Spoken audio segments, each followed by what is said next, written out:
Okay, in this problem, we are going to solve for what is going to seem like the reverse of the last problem. We're going to start off with a line and a given point.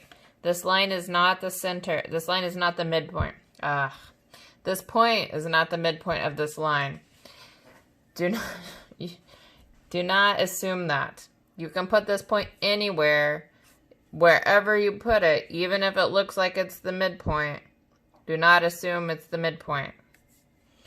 What we're going to solve for is an arc that sits at that point and it sits tangent to that point. So an arc kind of like here, or on the negative side of the line, or a circle. So pause. Okay. So for starters, I need to, like the last problem really centered around that perpendicular. This problem will as well. So I need to solve for the perpendicular at this point. Again, replicating problem number 2 from lines,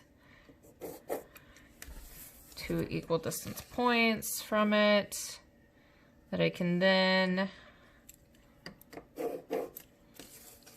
use to solve for one more intersecting point here. It can then connect to the given point. This will give us that perpendicular. The arc can sit anywhere on this perpendicular, or the circle, arc or circle, whichever one you prefer to draw.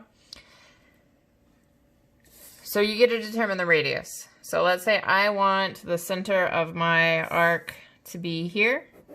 I'll mark that center point. I will set my compass at that point. I will then measure to this, what is going to be our tangent point, where the intersecting perpendicular is. And then I can draw the arc or circle.